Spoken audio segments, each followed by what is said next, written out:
Olá, sejam todos bem-vindos a mais uma edição do nosso quadro Estação Saúde. Hoje nós vamos falar sobre dois temas muito importantes e muitas vezes desconhecidos por grande parte da população: o aneurisma e a trombose. Você sabe quais são as relações entre essas duas doenças? Quais são os riscos, sintomas e principalmente como se prevenir? Então fique com a gente e descubra tudo o que você precisa saber para cuidar melhor da sua saúde vascular.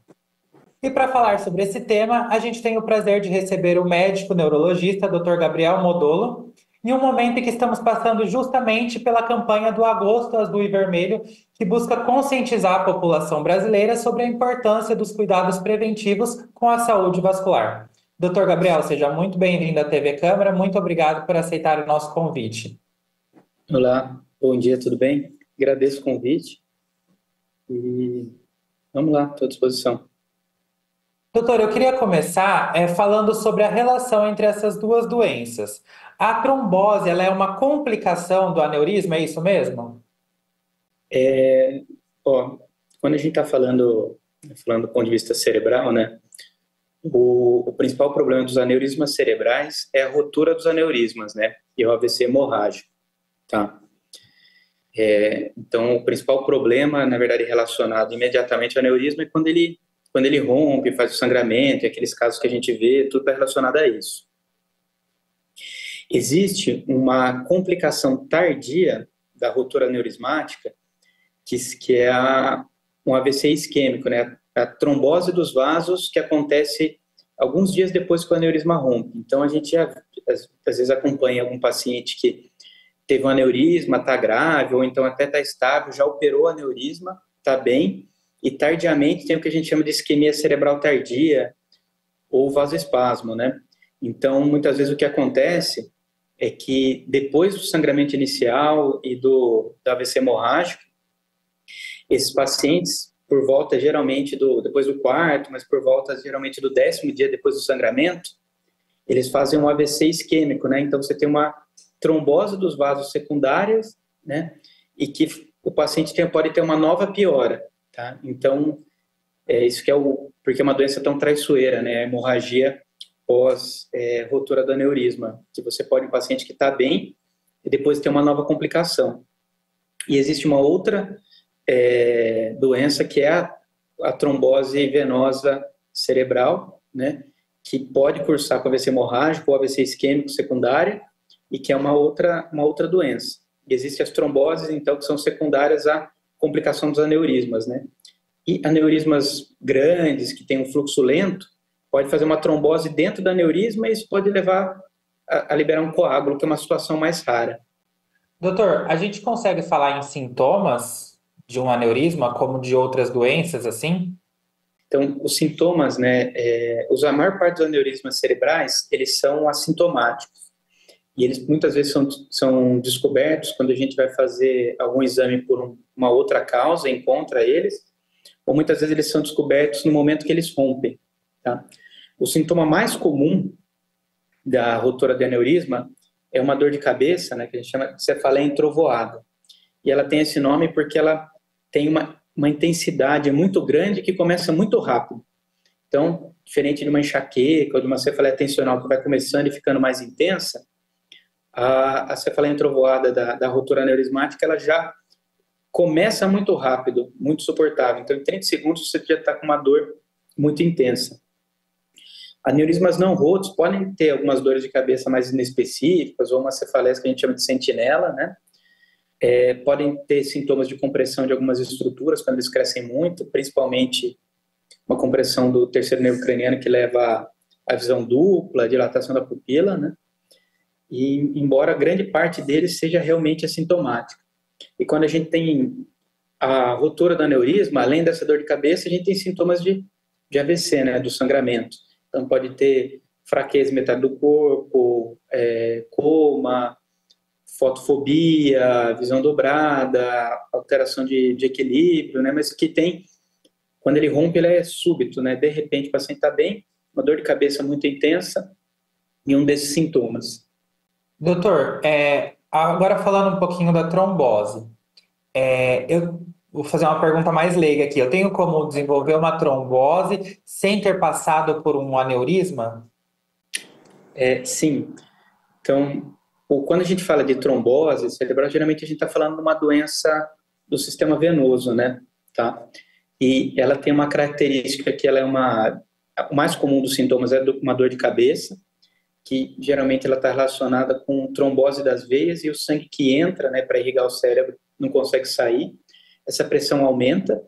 Então, ela é uma dor de cabeça mais progressiva, pode estar relacionada à visão dobrada ou alterações visual, como turbação visual, pode levar a sangramentos ou infarto venoso, né?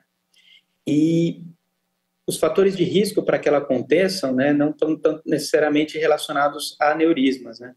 Então, o mais comum dos fatores de risco é o uso de pílula anticoncepcional, né, cigarro, algum diagnóstico de algum câncer, que geralmente faz um estado pró-coagulante, né? O período de puerpério das mulheres também ele está um pouquinho aumentado. O uso de drogas ilícitas, né, principalmente cocaína, o crack, ele também está muito relacionado. E as doenças da coagulação, né? Então, alguns distúrbios de coagulação que favorecem você fazer trombos, eles vão predispor à trombose. Tá? E, doutor, para a gente falar em medidas preventivas, de certa forma envolve um controle da pressão, por exemplo? Então, quando a gente está falando do aneurisma, né, os principais fatores de risco para que vão desenvolver o aneurisma são fatores que vão enfraquecer os vasos, né? O aneurisma, ele forma, o mais comum, que é o sacular, você vai tendo alguma coisa que vai levando a formação de como se fosse um saquinho, né, nas bifurcações das artérias, como se fosse uma bexiga, né, a gente usa para explicar. Então, tabagismo enfraquece a parede do vaso, a hipertensão arterial, porque quanto mais hipertenso o paciente maior a pressão do sangue sobre a parede do vaso.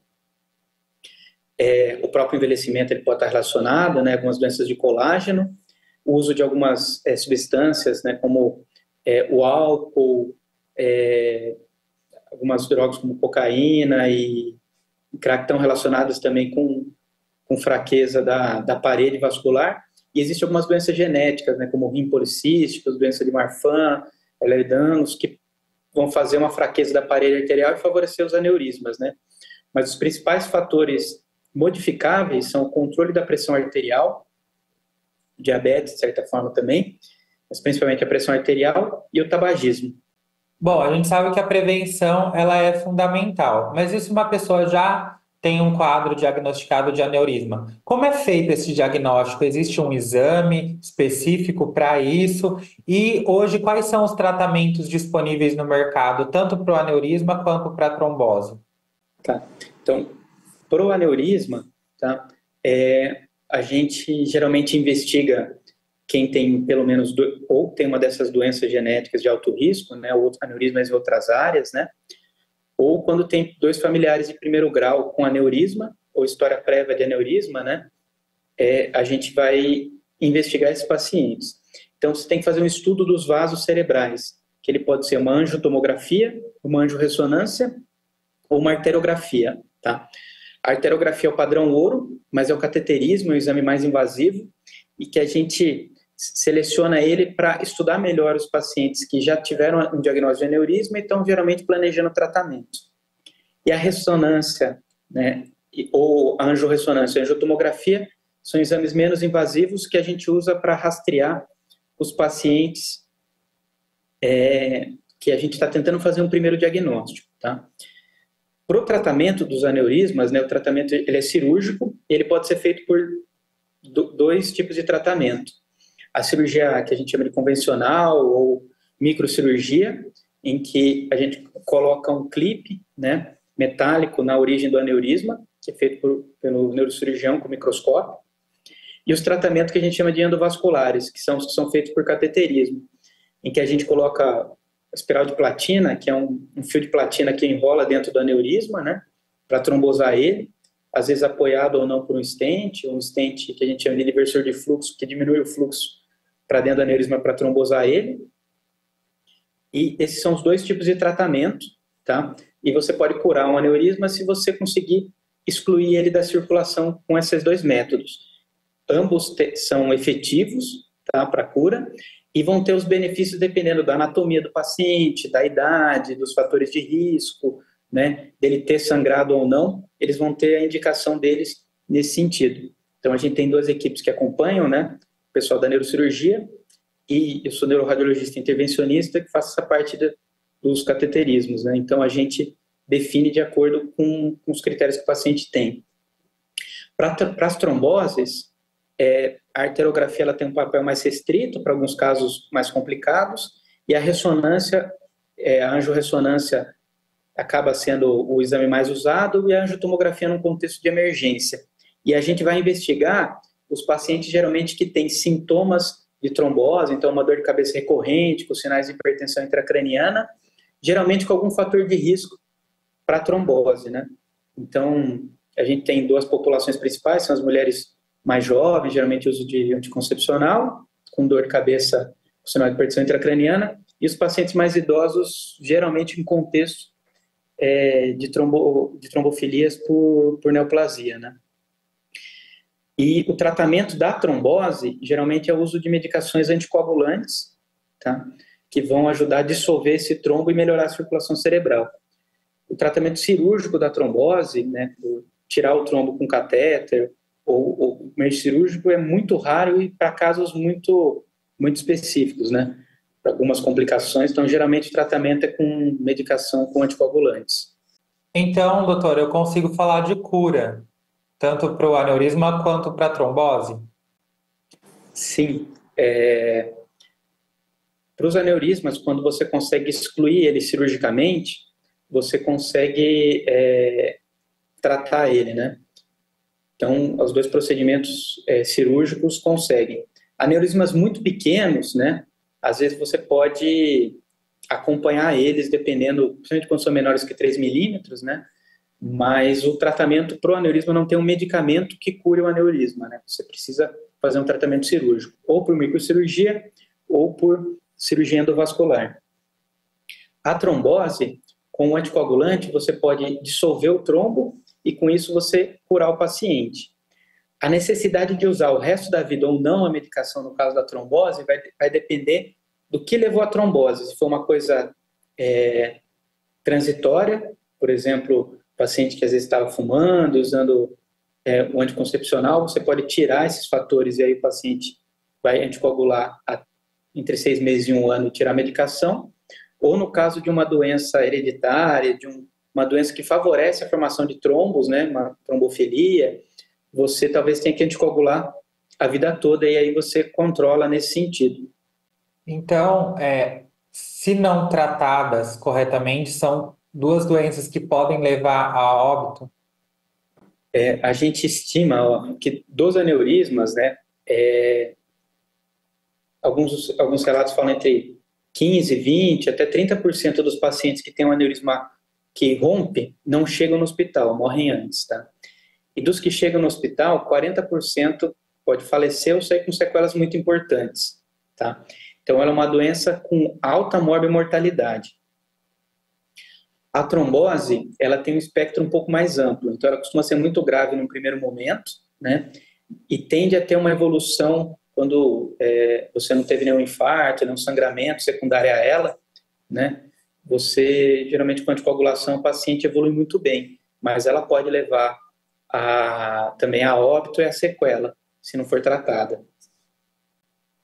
Doutor, você já comentou um pouquinho aqui com a gente sobre fatores de risco, mas vamos falar agora mais pontual, em relação à idade, gênero, predisposição genética, hábitos de vida, tanto para o aneurisma quanto para a trombose.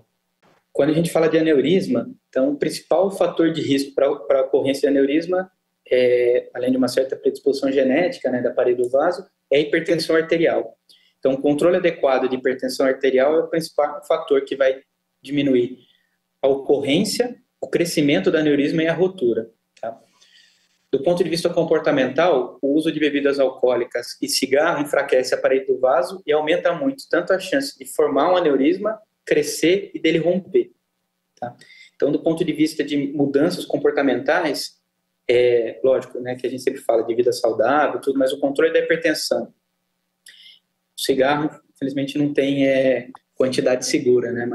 E o álcool, evitando o consumo excessivo de álcool, também de drogas ilícitas, principalmente as catecolaminérgicas, como cocaína e crack, são o principal fator para você que você pode usar para evitar, né? E investigar os pacientes que têm doenças predisponentes, né? Como doença genética, né? Rim policístico, Ehlers-Danlos. Do ponto de vista da trombose, em mulheres jovens, ela é muito comum, né? No período que começa a usar pílula, ou as pílulas com estrogênio, elas têm um efeito procoagulante e é um fator de risco importante, principalmente quando elas estão associadas ao uso de cigarro, tá? No puerpério, né, que logo depois que a mulher dá à luz, você tem um período de sangramento, então o corpo está num estado protrombótico, pode acontecer. E quando a gente vai envelhecendo, né, nos homens, ele costuma acontecer nos pacientes, outros pacientes jovens, quando eles têm alguma doença de coagulação, e aí você tem um fator de risco aumentado, ou nos pacientes mais idosos, principalmente quando tem, às vezes, algum câncer, por exemplo, de intestino ou de pulmão, e que você pode ter uma trombose secundária aos estados de hipercoagulabilidade nas neoplasias, tá? Que são os principais. Em crianças ou mesmo em pacientes mais velhos, você pode ter trombose venosa secundária a infecções como otite, celulite e sinusite maltratadas, né, ou complicadas. Então, você pode ter alguns tipos de trombose nessa população se você não trata bem essas infecções de vias aéreas, né? E acho que esses são os principais fatores de risco e são as principais populações que a gente tem que ficar atento.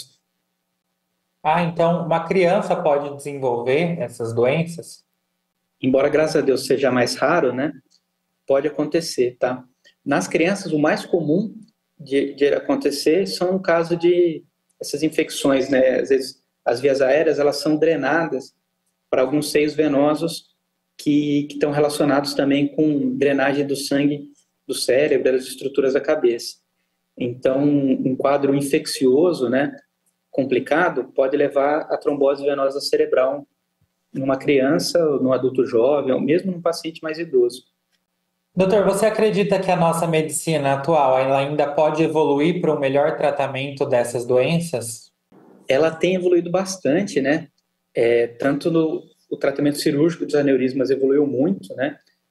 A microcirurgia hoje consegue, para aneurismas que a gente não conseguia tratar, fazer exclusão dele da circulação, o bypass microcirúrgico, os microscópios evoluíram muito, os fios de sutura cada vez mais delicados, que permitem procedimentos que antes não eram feitos.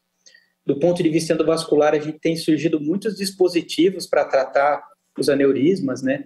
Então, hoje, a gente tem os stents diversores de fluxo, que são os mais recentes, que foram integrados, que ajudaram a gente a tratar por endovascular alguns aneurismas que eram difíceis. Tem alguns dispositivos que a gente põe dentro da aneurisma para trombosar, que estão saindo e que cada vez mais têm sido integrados na prática, né? Então, a gente tem conseguido tratar, pelos 2 métodos cirúrgicos, cada vez mais pacientes. Tá? Do ponto de vista das tromboses venosas, a gente também tem tido novos anticoagulantes, né? Então, a gente sempre tinha o Marevan antes, que é uma medicação muito tradicional, funciona muito bem, mas ela tem muita interferência da alimentação, do metabolismo hepático. Então, a gente teve alguns outros anticoagulantes que hoje estão integrados na prática clínica e que a gente tem usado, que tem um perfil mais fácil, mais seguro de uso. E a gente, inclusive, está participando de alguns estudos, né, no HC, de novos anticoagulantes, medicações que agem em outras vias da cascata de coagulação, cada vez mais com um perfil de segurança diferente, com um perfil de indicação, às vezes, para alguns pacientes mais restrito. Então, tem tido muitos avanços em ambas as áreas. E, doutor, na sua opinião, como a gente pode aumentar a conscientização, né, e o conhecimento da população a respeito dessas doenças? Nós aqui, como uma TV pública, estamos, né, fazendo a nossa parte, divulgando esse conteúdo de utilidade pública, mas o senhor, como médico que vê isso no dia a dia, como acredita que pode aumentar a conscientização da população brasileira? Bom, uma das coisas hoje, né, a internet facilitou muito, né, o acesso à informação. Lógico que a gente tem que tomar um pouco de cuidado, né, quando a gente vai procurar, né, alguma coisa, mas a Sociedade Brasileira de AVC tem um site que tem bastante informação para a população sobre isso, né? A, a Sociedade Brasileira de Neuroradiologia tem algumas campanhas, Sociedade Brasileira de Neurocirurgia, Academia Brasileira de Neurocirurgia, eles têm sites que tem uma parte para o público ter acesso a esse tipo de informação. Existem alguns colegas médicos que têm feito alguns canais no YouTube com informações para o público geral também, né? Existe a campanha que a gente faz todo ano, né? E aqui em Botucatu não só a gente tem o Dia Mundial do AVC, mas a gente tem um período, né, na Câmara destinado à campanha de AVC, né? Que a gente sempre faz todo ano para conscientizar a população. E sempre quem tem um familiar, né, tem algum risco, algum desses fatores de risco, né? É sempre interessante conversar quando vai em consulta médica, né? Sempre falo que perguntar ou tirar as dúvidas na consulta, a gente fica com vergonha, mas é muito importante, né, para a gente tentar fazer o diagnóstico das doenças em fases cada vez mais precoces, né? A gente sempre tem uma discussão em saúde pública, né, enquanto que a gente pode fazer exame, é viável a gente fazer exame em todo mundo, ou a gente tem que selecionar grupos específicos para que a gente faça a alocação ótima dos recursos, né? Mas sempre que a gente tem algum fator de risco, né, desses que a gente comentou, tudo tem uma dúvida, é sempre importante procurar um médico, conversar com ele para saber quando é importante fazer o exame, de quanto em quanto tempo, né, e procurar essas vias oficiais, né, das sociedades médicas, que tem sempre uma parte de educação para o público geral. E, doutor, para finalizar, a gente sempre pede que o nosso convidado deixe uma mensagem para uma pessoa que, às vezes, está nos assistindo e passando por um quadro da doença que está sendo tratada aqui hoje. O mais difícil de todas as doenças cerebrovasculares, né, ruptura dos aneurismas, né, das tromboses, dos AVCs isquêmicos, é que eles muitas vezes acontecem de forma súbita, né, e a gente nunca está preparado, né, para nem adoecer, nem ver ninguém que a gente gosta doente, né. Mas saber que tem tratamento, né? Botucatu, a gente tem, nos dois hospitais que a gente tem aqui, tanto na Unimed quanto na faculdade, a gente tem disponível equipe já com expertise, né? Para tanto em neurocirurgia, em neurologia, em neuroradiologia, para o tratamento dos quadros, né? Então, se acontecer, a gente espera que possa ajudar o máximo possível. E eu sempre falo que, embora a doença às vezes atrapalhe muita gente, ela não pode ser a coisa mais importante na vida da gente, né? Então, quando a gente está passando por uma situação difícil, a gente tem que sempre tentar se informar, conhecer, mas sempre focar na melhora ou no tratamento, né? E saber que sempre tem alguma coisa que dá para fazer ou para melhorar em algum sentido. Tá certo, então fica aí a mensagem do Dr. Gabriel. Doutor, muito obrigado, viu, por essa entrevista aqui com a gente hoje. Agradeço, estou à disposição. E o Estação Saúde deste mês conversou com o neurologista Dr. Gabriel Modolo sobre aneurisma e trombose. E você que nos assistiu pode participar sugerindo pautas para as próximas edições. É só escrever para o e-mail que está aparecendo aqui na legenda do vídeo. O Estação Saúde vai ficando por aqui. Não esqueça de acompanhar a TV Câmara Botucatu pela televisão ou também pelas redes sociais. Até a próxima!